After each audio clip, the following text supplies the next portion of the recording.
In this video, I'm going to show you how to derive the joint Gaussian distribution of two variables. So we are going to consider two variables which are dependent.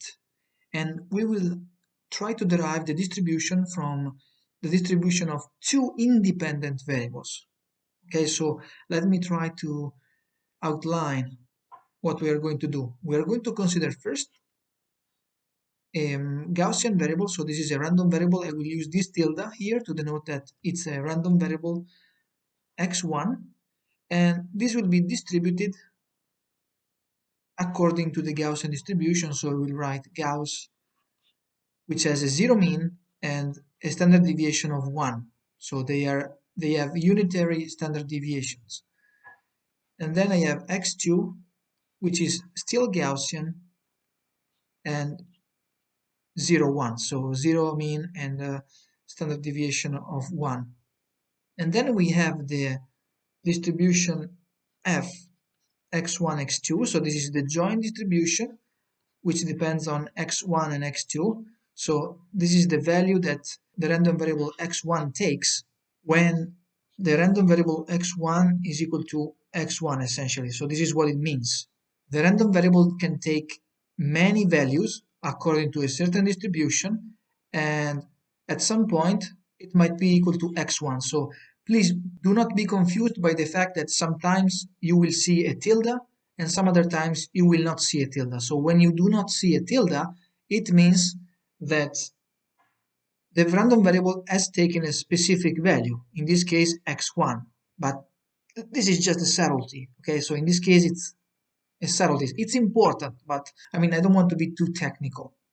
Okay, but this is what it means.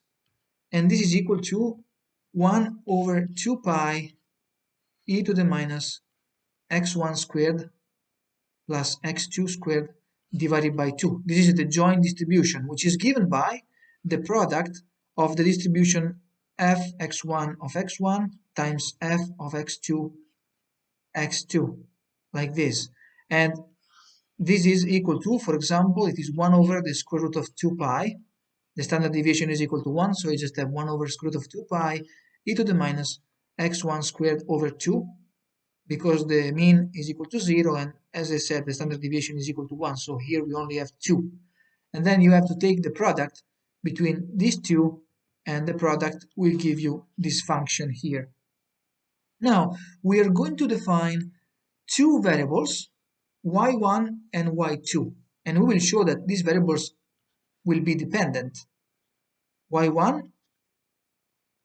is equal to a11 x1 plus a12 x2, whereas y2 is equal to a21 x1 plus a22 x2. And by the way, let me stress once again that x1 and x2 are independent. And you can also see that from this equality here, because the joint distribution is equal to the product of these two distributions, of the single variable distributions. And this is the distribution itself. We will show that the distribution f of y1, y2, evaluated at y1 and y2, this is a distribution which is not equal to, so let me write it like this. This is not equal to 1 over 2 pi e to the minus y1 squared plus y2 squared over 2. They will be Gaussian, so these variables will still be Gaussian. So we will have a Gaussian distribution, but we will have a Gaussian distribution that is a little different from this one here. We will have the Gaussian distribution of two dependent variables. So that's the difference. So we have to find this distribution here from this definition. Basically, y1 and y2 are just linear combinations of the Gaussian variables x1 and x2. From here, you can see that we can define a matrix A, and this matrix is given by a11, a12, a21, a22.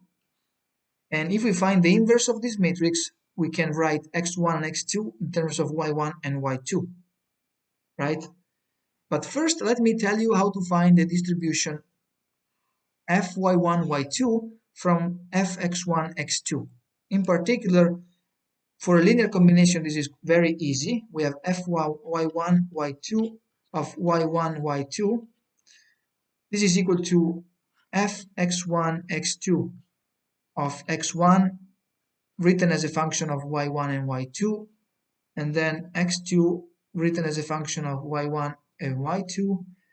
And then we have the Jacobian of the transformation here, the absolute value of the Jacobian, dx1, x2, with respect to y1 and y2. And this can be easily motivated by the fact that this is, after all, a problem in multivariable calculus. We are trying to preserve areas. And when you're trying to preserve areas, because remember that when you calculate probabilities, you have to integrate a distribution, for example, fx1, x2, dx1, x2, dx2.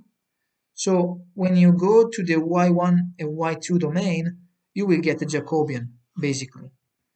There are some technicalities involved, which I will not explain in this video, but this is basically the idea behind, so it's quite simple. And now, well, it's very easy also to calculate this Jacobian here, dx1, x2, with respect to y1 and y2.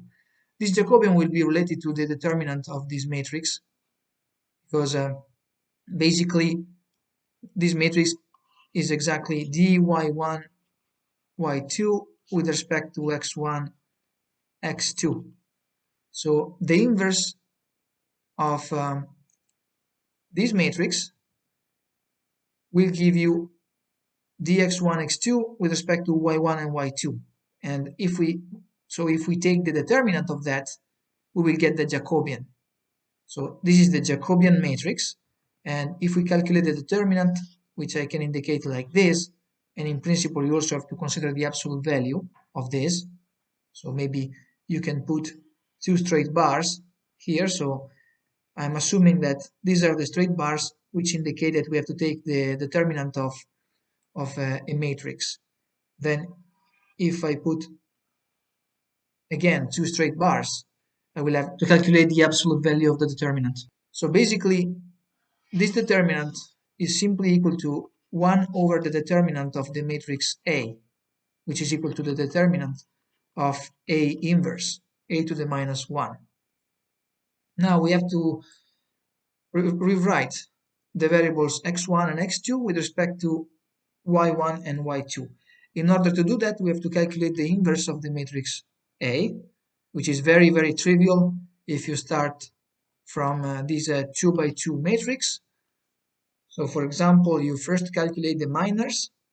So you are going to cancel, for example, if you want to write this first term here, you have to cancel the first column and the first row, and then you have to take the determinant of this submatrix, but that's just equal to A22 because it's just a scalar. And similarly, if you want to calculate this term, you have to erase this column and this row, and you will be left with this term here. So you will have A21, and similarly here you have A12, and here you have A11.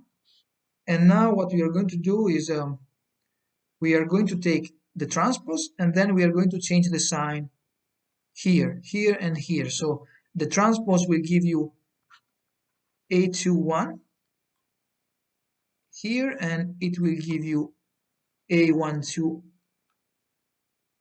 here, and then you have to divide by the determinant of the matrix A. So this is exactly equal to the inverse. So we have an equality here. Now at this point I'm going to impose the fact that A12 will be equal to A21. This is a choice. A21 equal to A12. And from here I will rewrite the two variables x1 in terms of y1 and y2. So when you have the inverse, you can easily find x1, which is equal to A22 y1 minus A12 y2 times 1 over determinant of A, and then you have x2 equal to minus a12 y1 plus a11 y2 times 1 over determinant of a. And now what I'm going to do is I'm going to calculate the expected value of the product between the variables y1 and y2. And basically, if this is not equal to 0, it means that y1 and y2 are dependent, unlike x1 and x2. So we know that the expected value of x1 times x2 is equal to 0, which is a hint to the fact that x1 and x2 they are not independent. So if you substitute these expressions here and you use the fact that y1 and y2, actually x1 and x2, are distributed according to the Gaussian distribution with zero mean and standard deviation equal to 1, you easily get that this is equal to a11 a21 plus a12 a22, and this can be written also as a11 plus a22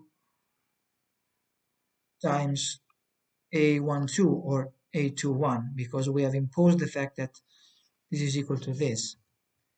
And now we're going to define this to be equal to a scalar, which is r, and then here I multiply this by the standard deviation of y1 and the standard deviation of y2. So sigma y1 times sigma y2. And now I'm going to calculate x1 squared plus x2 squared. So you simply have to substitute these two expressions here, this one and this one. And basically, if you use the fact that a12 is equal to a21, we can rewrite this in this form: a22 squared plus a12 squared times y1 squared plus a12 squared plus a11 squared y2 squared minus 2 a22 a12 plus a11 a12, and this multiplies y1 y2, and we divide this by the determinant of a squared. We have determinant of a squared. Now we can see also that we can rewrite this, and we can rewrite this, and also we can rewrite this.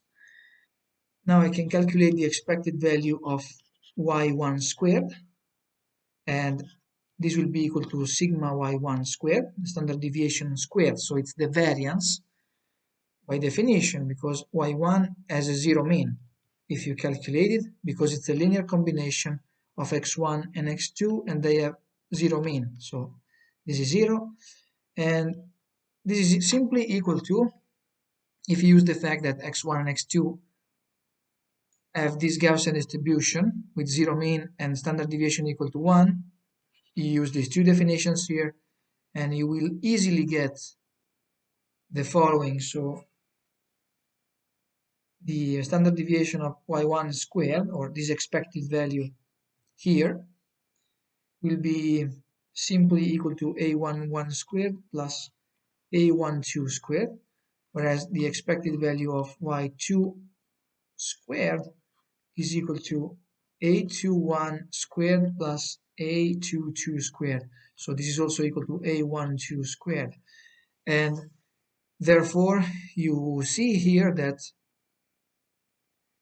this is equal to sigma y2 squared here, whereas here we have sigma y1 squared. And also take a look at this thing here. So let me do it properly. Okay, so this is equal to twice, and then you have r sigma y1 sigma y2. So we get a simplification overall, it means that x1 squared plus x2 squared is equal to sigma y2 squared y1 squared plus sigma y1 squared y2 squared minus 2r sigma y1 sigma y2 y1 y2, and then we divide by the determinant of a squared. Now the determinant of a squared can be rewritten. In particular, let's rewrite sigma y1 squared times sigma y2 squared. We can use the definition here and here. So this is also equal to sigma y2 squared. If we consider the product, we get a11 squared, a22 squared plus a11 squared plus a22 squared, a12 squared plus a12 to the fourth power. And then let's also take the square of r sigma y1 sigma y2. And let me also tell you, by the way, that here I'm using two slightly different notations, because you can see that the y that I'm using here is a capital letter. This is a capital letter y, which still indicates the fact that it's a random variable. So in this case, I didn't want to make my notation too cumbersome, because I could have also written sigma y2 like this, sigma y2 tilde. Whereas in here, I'm using italics. So basically, I'm saying that this is a specific value, whereas this is the random variable, but it's not really important. So at the end of the day, we know that sigma y2 is a scalar, because it's the standard deviation of this random variable. This is just notation. I don't want to confuse you. You can use your own notation if you want, but this is the standard deviation of the random variable y2, whereas this is just the scalar value y1, which the random variable y1 might take. So we can write the variable like this: y1 might take the value y1 written with the italic letters. But let's move on. So here, if I take the square, I get a11 squared plus a22 squared, a12 squared plus 2a11 a22 a12 squared. And now if we subtract this from this, you get sigma y1 squared sigma y2 squared minus r sigma y1 sigma y2. This is all squared, and you can write this as a11 squared a22 squared plus a12 to the fourth power minus 2a11 a22 a12 squared, and you can write this as a11 a22 minus a12 squared, and basically this is equal to the determinant of the matrix A squared. We can substitute what we found here, and also we are ready to use this formula that I wrote in here to find the distribution, the joint distribution of y1 and y2. So we are ready to write down the final formula, basically the one that I wanted to derive, which is the following. So we have f y1 y2 of y1 y2.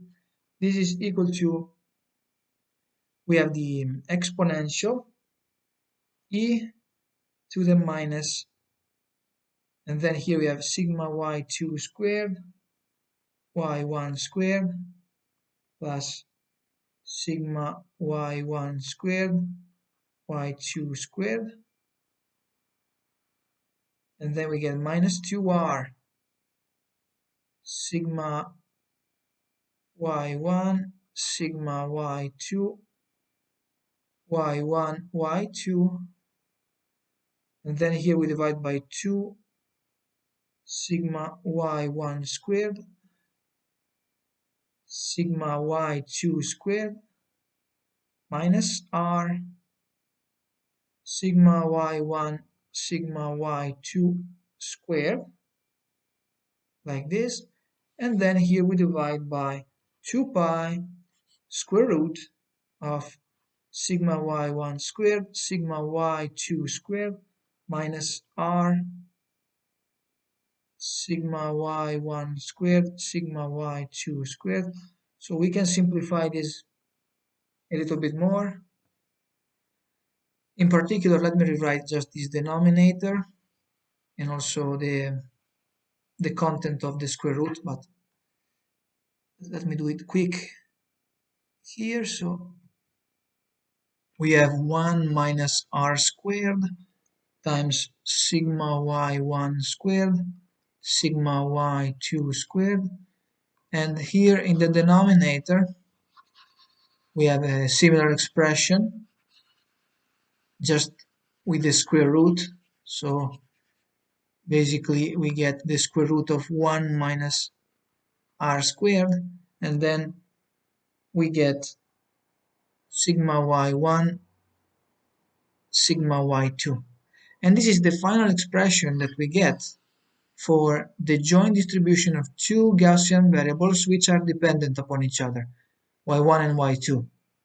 If we set r equal to 0, then we will see that these two variables will not be dependent anymore. They will be independent. So if you set r equal to 0, here you get e to the minus, and then you get, here you can rewrite this as y1 squared divided by 2 sigma y1 squared, and then you can also write minus y2 squared over 2 sigma y2 squared divided by 2 pi sigma y1 sigma y2. So this is the argument of the exponential, and you can see that this is a product of fy1 of y1 and fy2 of y2, essentially. So it means that this can be written as a product and these two variables are independent. So the distribution of y1 will be e to the minus y1 squared over 2 sigma y1 squared. So in general it has a zero mean and a non-unitary standard deviation, 2 pi sigma y1, and similarly for fy2. And you can get this distribution here, which is called the marginal distribution, from this joint distribution, the more general one. So if you integrate from minus infinity to plus infinity f y1 y2 of y1 y2 dy2, you're going to get the marginal distribution f y1 of y1, and you can show that this is a Gaussian distribution even if r is not equal to 0. So you will get a Gaussian distribution if you integrate this expression. In general, as you can see, r will give you the degree of correlation between y1 and y2. And during this kind of derivation, I assumed that the matrix A was a symmetric matrix because A21 is equal to A12, but that was just for the sake of convenience. Even if you do not assume that this is true, A21 equal to A12, so they can also be different from each other, you can still show that you will get the same result. So you can obtain this distribution here.